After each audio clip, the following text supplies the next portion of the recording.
அவுதுல்லாஹி ஷைத்தானிர் ரஜீம். பிஸ்மில்லாஹிர் ரஹ்மானிர் ரஹீம். அன்பார்ந்த நேயர்களே, கடந்த 2 நாட்களாக நாள் 648, 649 ஆகிய நாள்களில் காசாவில் என்ன நடந்தது, உலக அரங்கிலும் என்ன நடந்தது என்பதை வைகரை விஷன் சேனலில் நிரம்பவே சொல்லியிருக்கிறோம். அதை பாருங்கள், சப்ஸ்கிரைப் பண்ணுங்கள். இதில் 2 நாட்களாக வீடியோ இடம்பெறவில்லை. ஒரு தாவா நிகழ்ச்சியை ரிலே பண்ணல சில சிக்கல்கள், அதனால் அந்த வீடியோவை அவர்கள் நமது வைகரை வெளிச்சம் அபிஷியல் நிர்வாகிகள் எடுத்திருக்கிறார்கள். அடுத்தது, இதில் நாம் காசா சம்பந்தப்பட்ட அந்த வீடியோவில் வைகரை விஷன் சேனலில் சொல்ல முடியாத பல தகவல்களை சொல்கிறோம். உலக அரங்கில் நமக்கு ஒரு ஆதங்கம் உண்டு. இவ்வளவு பெரிய கூட்டுப்படுகொலை, 58,667 பேர் ஷஹீதாக்கப்பட்டு இருக்கிறார்கள். குழந்தைகள் தினமும் 28 பேர் என்று கணக்கு சொல்லக்கூடிய அளவுக்கு கொலை செய்யப்படுகிறார்கள். 1,39,974 பேர் காயம்பட்டு இருக்கிறார்கள். இதில் உலக அரங்கில் இதை தடுப்பதற்கான எஃபெக்டிவான நடவடிக்கை ஹூத்திஸை தவிர வேறு யாரும் எடுக்கவில்லை என்பது நமது குற்றச்சாட்டு. ஆனால் உலக அரங்கில் வேறு சில வேலைகள் நடந்து கொண்டு இருக்கிறது. இது போன்ற கூட்டுப்படுகொலைகளால் பாதிக்கப்படக்கூடிய மக்களுக்கு மிகப்பெரியதொரு அறிவுரையாக அல்லது வழிகாட்டுதலாக அமையும் என்று கருதுகிறேன். ஏனென்று சொன்னால், இப்பொழுது ஒரு ஆய்வு வெளியிடப்பட்டிருக்கிறது. அதை கார்டியன் என்ற அமெரிக்காவில் இருந்து கார்டியன் என்ற பத்திரிகையும் வெளியிட்டு இருக்கிறது. யூரோப்பியன் யூனியன் கம்பெனி ஒன்று 100 குழந்தைகள் கொலை செய்யப்படுவதற்கு காசாவில் உதவி செய்திருக்கிறது, அதற்கான உபகரணங்களை கொடுத்திருக்கிறது என்று ஒரு அறிக்கையை தயார் செய்து இருக்கிறார்கள்.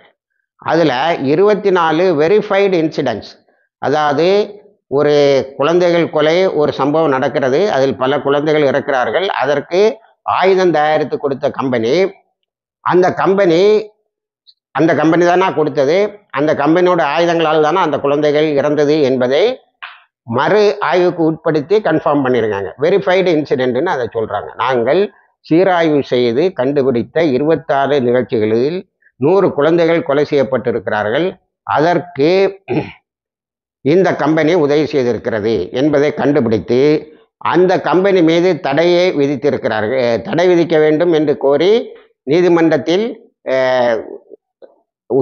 உலக நீதிமன்றத்தில் ஒரு பெரிய வழக்கை தொடுத்திருக்கிறார்கள். அதோட அதே கம்பெனியுடைய மொத்த ஏற்பாட்டில் 500 பேர் வரைக்கும் கொலை செய்யப்பட்டிருக்கிறார்கள் என்பதை கண்டுபிடிக்கிறார்கள். இப்போ இது ஒரு அரிதான செய்தி தான்.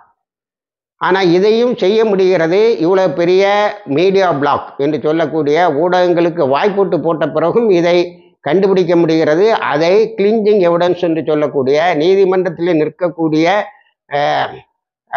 சாட்சியங்களாக, ஆதாரங்களாக, ஆவணங்களாக மாற்ற முடிகிறது என்பது மிகப்பெரியதொரு சாதனை என்று தான் சொல்ல வேண்டும். அதே போல இன்னொரு கம்பெனி என்னமெல்லாம் கொடுத்திருக்கிறது என்பதை அவர்கள் கணக்கெடுத்து அந்த கம்பெனியையும் க்ளோஸ் பண்ண வேண்டும் என்று சொல்லியிருக்கிறார்கள். அப்போ ஒவ்வொரு இன்சிடெண்ட்லையும் என்னென்ன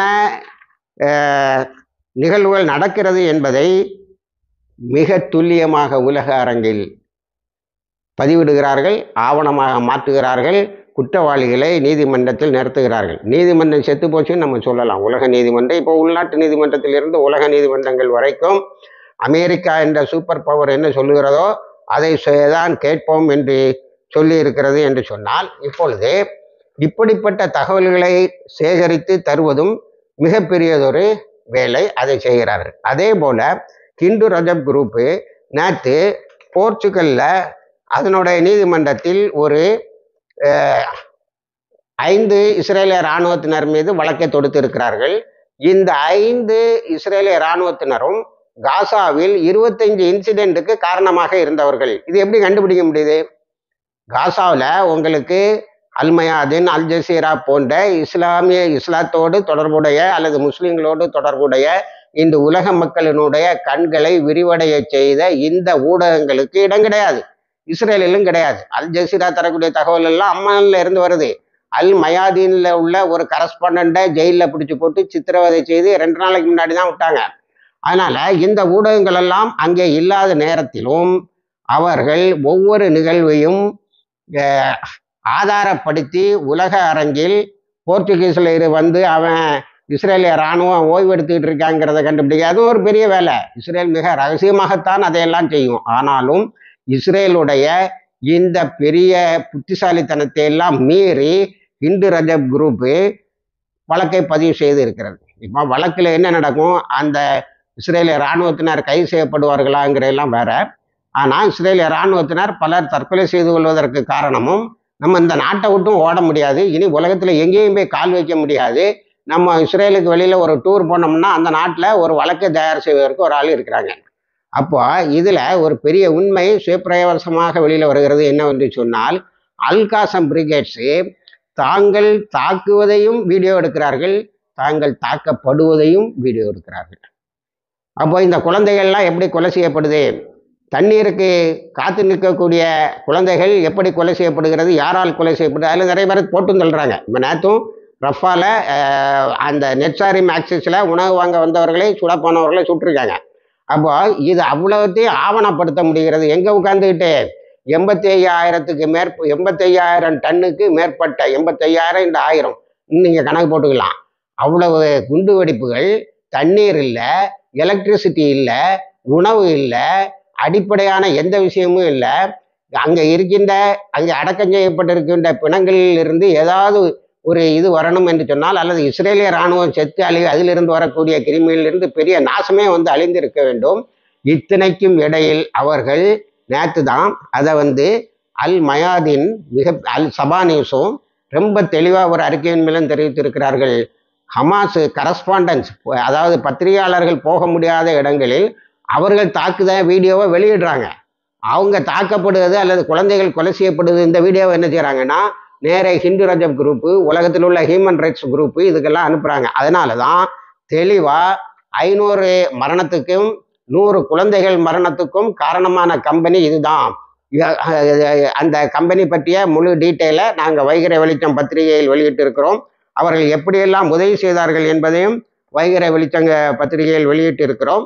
அதை நீங்கள் முழுமையாக படிக்கலாம். இதில் அதையெல்லாம் விரித்துரைத்தால் மிகப்பெரிய வீடியோவாக போய்விடும். இணைந்திருங்கள். இது போன்ற நுணுக்கமான தகவலை தருகிறோம். இதில் நாம் சொல்ல விரும்புவது என்னவென்று சொன்னால், இப்படி ஆவணப்படுத்துவது அமெரிக்காவை உலக அரங்கில் தலைகீழாக மாற்றியிருக்கிறது. இஸ்ரேலினுடைய கண்ணியத்தையும் அமெரிக்கானோட கண்ணியத்தையும் சேர்த்து அளித்திருக்கிறது. இவையெல்லாம் வரலாற்று நூல்களாகவும் தடங்களாகவும் வருகின்ற போது இந்த உலகத்தில் வல்லரசுகள் என்ற பெயரிலும் நுண்மால் நுழைவுலகத்தில் பெரிய ஆட்கள் என்று சொல்லக்கூடியவர்கள் பேரிலும் என்ன நடந்தது மனித இனத்துக்கு எதிராக என்பதை வரையிட்டு காட்ட முடியும். இணைந்திருங்கள். எல்லா தகவலையும் தருகிறோம். வாஹிர் தவானா அல்ஹம்துலில்லாஹ்.